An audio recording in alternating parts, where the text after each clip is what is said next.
Here's Sassy in the bathroom. Our daily routine. This is how much effort. You can see there, look at her wagging her tail. Meaning that she's not super happy. And he's like, what is that camera?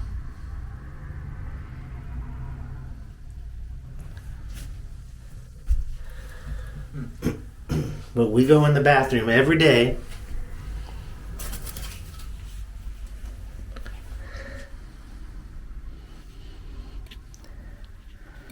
There, I put her in my lap. We have to soak her every day in the tub, and that helps to loosen up her skin.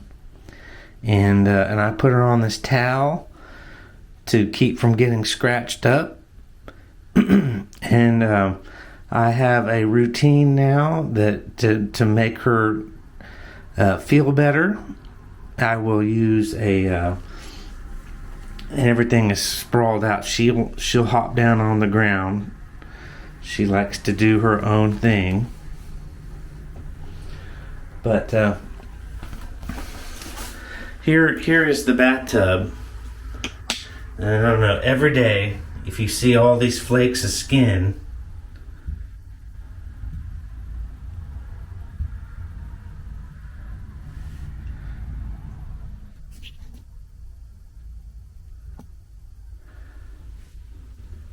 it looks like basically someone got in this tub and had a skin condition with psoriasis or leprosy or something to that effect. This is like every day. And what I do,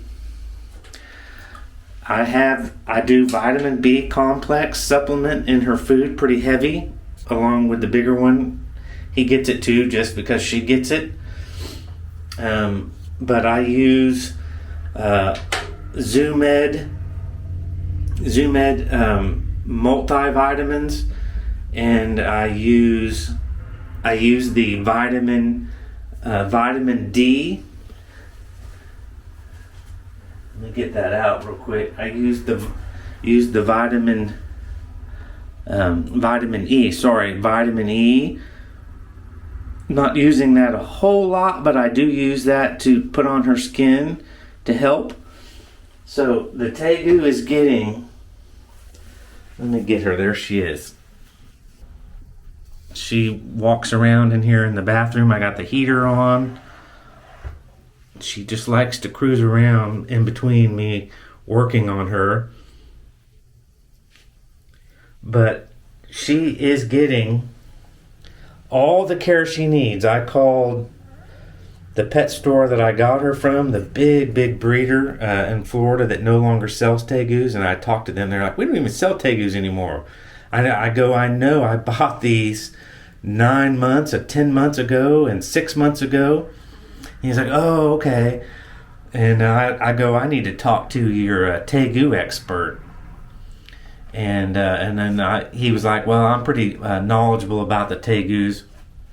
And so I told him everything I'm doing for the Tegu, 50 to 60, sometimes 70%, 80% humidity, temperature-wise, the vitamins, the food, the heat, soaking in the tub, everything that I'm doing for this Tegu to take care of her. She's going behind this mat. She's so inquisitive.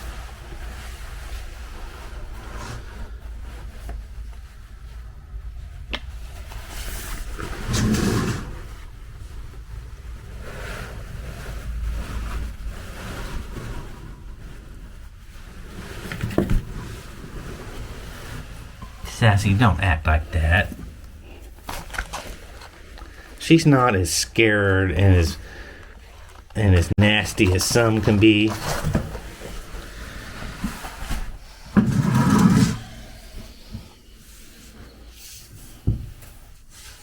She doesn't bite me.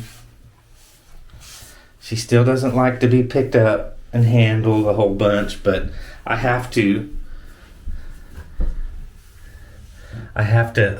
pick her up and hold her quite a bit to just manage the skin and give her love. I think she likes it, but she tries to act like she doesn't. And so let me tell you too, so 15% the vitamin E.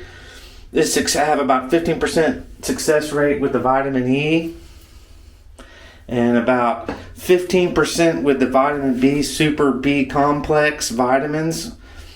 So that's 30%. So 70% is a fail, and I've had to come up with another solution. And so they were like, "Do you rub her skin and try to give a little bit of an abrasion to it to get it off?" I was like, "Yep, I use my hand, and that's not that great.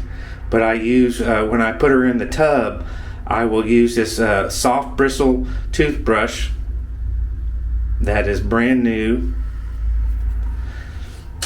And then I've gotten into I have some soap, some like Land or the nice that makes your skin soft soap, and I will put the bristle brush in there and get that on the bristles, and then rub her down with that, and that tends to get the dirt that's built up on her, and it makes the skin come off, as you can see. Hopefully you can see. It just looks awful in here, and this is just about every day. Every day, this amount of skin comes off her. And then I massage her with that brush, and that helps to get most of this off that you see. And then I put her on my lap with a towel. And let me show you, if I had a GoPro and I could wear that to my head, that would be best. Come here, Sassy.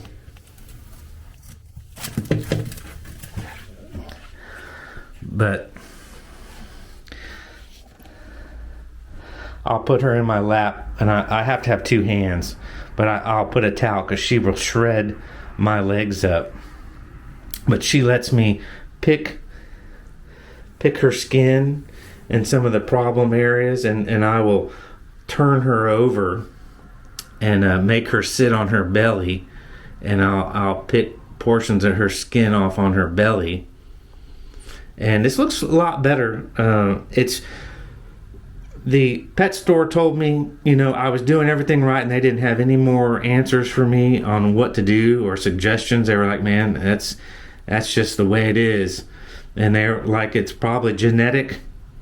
And, when you buy all these different morphs and these designer reptiles, all across the board, snakes and lizards and bearded dragons and everything, that they have all these cool colors and morphs and genetics. They're kind of messing with the genetics, and you can get animals that are more prone to deficiencies and shortcomings and all kinds of things when you get into this genetic stuff and they're designing. And it's just I don't think it's that great for the animals. Might be cool colors, but that's really kind of selfish. But they said it's probably genetic, and her skin is just really, really thin when she sheds. It's really thin, and so it doesn't come off like the black and white tegus or the snakes, where it's so much more substantial in thickness. So this just comes off in little bitty micro pieces. It's so thin. It's about a layer of human skin, and some of the one or two layers. It's almost like skin cells. It's that small, and it's that thin, and it's that fragile and delicate. And this is just something that I have to do to take care of her. I don't know what else to do. Food wise, I'm doing everything almost possible. Vitamin wise, she's got nice vitamin, the sunlight, the UV lights, UVB lights, and they're always on when they're awake, and they sit under them. It's just kind of frustrating, but she's not at the point where she's losing toes or anything, because I am very meticulous, and I monitor her and make sure she's not getting to a point where she's suffering. And I also too have tried vitamin E, and with a little bit of success. She's probably going to get down. I gotta turn around. Lubriderm. It's got vitamin E and vitamin B5.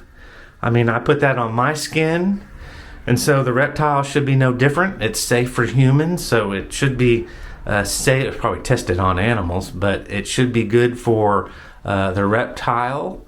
And intensive hydrates extra dry skin. Well, that's what we got right here. And she's going to go back down on the ground. But I put that in my hands and kind of massage that around, spread it around my hands, and then grab her and then kind of coat her in that light coat and let it soak in. And that maybe has helped a little bit, maybe 10%.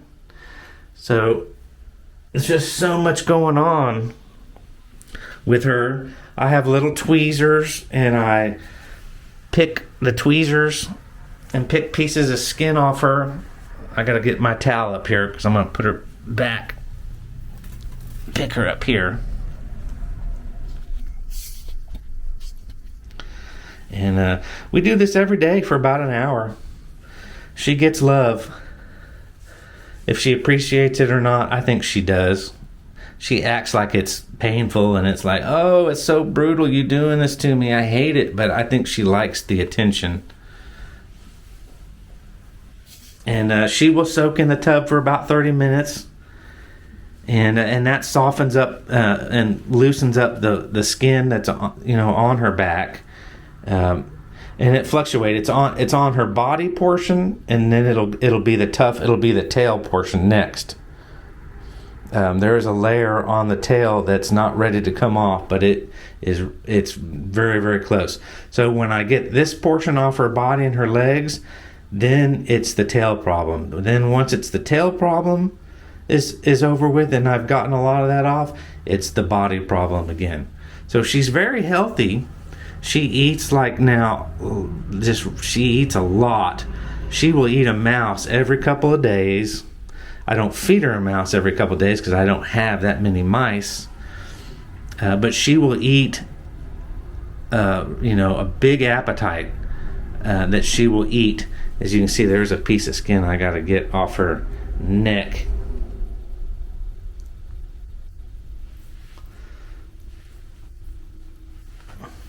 But if I had a GoPro, and I strapped it to my head, you could see how I did this a lot better than me holding a camera and doing this one-handed. I will grab her by her neck and kind of restrain her front feet because they are so brutal. Her nails, as I've talked about in other videos, are cat-like, kitten-like. They're bad. And she likes to. This is my Tegu shirt. I don't care if this gets torn up. And it does just take a little bit of a beating, as you can see. I don't know how that's going to show up, but it's just like cat scratches on my hands. And it's quite painful. And that's very, very minimal because I really go to great efforts to keep her off my arms. But then sometimes she just gets me. But she will. Let me flip the camera around. Not showing me. She likes to kind of hang out on my shoulder. Obviously, she can climb really, really well. And she'll come sit on my shoulder and take a breather. But she can literally climb the shower curtain. And it is vertical, and it's not a grippy material. But she can start at the bottom and climb up the shower curtain like it's a tree limb and make it all the way up to the top and go sit up on the top. And that's impressive, because this fabric is, it's just not the kind of fabric that an animal should be able to climb. And her nails bite into that like it's tree bark. So that's just how crazy sharp her nails are. But there she is. You can see, hopefully, get the sun rays. She's resting on my shoulder. I like her very much. I'm not disappointed with her. It's just sometimes, like children, they are born and they have shortcomings or problems that you just have to deal with. And it's her skin. So I thought, I want to just make this video, and maybe someone else is in a similar situation with, a Red Tegu or all these fancy Tegus that are now coming out with colors and pinks and blues and jet blacks and, everything under the sun, hybrid whites, and I can't even name everything. I'm not even interested in them, so that the breeders can charge more money. It's just all about money, and not necessarily about the health of the animals. Not saying that every breeder is like that, but it's just a money machine, a cash tree, and I just think that's kind of shitty. But let's see there. She's very sweet. She just doesn't like to be picked up, and kind of, she doesn't like her head pet, and it's kind of like everything kind of agitates her, as if her skin is, was burned, and you're touching a burn victim, and they're like, oh, and they're like, ooh, and they're so tender. I don't think it's like that, but that's what she acts like. But that's the video. And the light coming in is really abrupt in the bathroom, because they like to sit up there in the ledge, and I do let them sit up there, and they enjoy that after their bath. But I just wanted to share, it's a daily thing, and just recording what happens with these reptiles daily. Luckily, my situation with work and activity is not making me be away. Because if I had to be away, get up at 7 and be gone till 7 p.m., couldn't have these reptiles. It just can't. They need so much attention from about 10:30, because they wake up now a little later, because I let it get a little cooler in their cage at night. So they wake up about 10:30, and then they will kind of start settling down about 2:30, maybe 3. The black and white Tegu, he just varies. He sometimes is up at 6, rearing to go. Not 6 a.m., but 6 p.m., and he's still not ready for bed. Then other times at 2, he's in his little hide, not little hide, but he is in his hide, and he's all curled up and ready to go to bed. It's crazy how the animals change, but just their daily activities. But we love our reptiles and want to take care of them, and I have so much fun, and it's great that my downtime with my work and has picked up with the uptime with the animals, and maintaining them and keeping them healthy, and keeping them happy. So she's just settling there on my shoulder.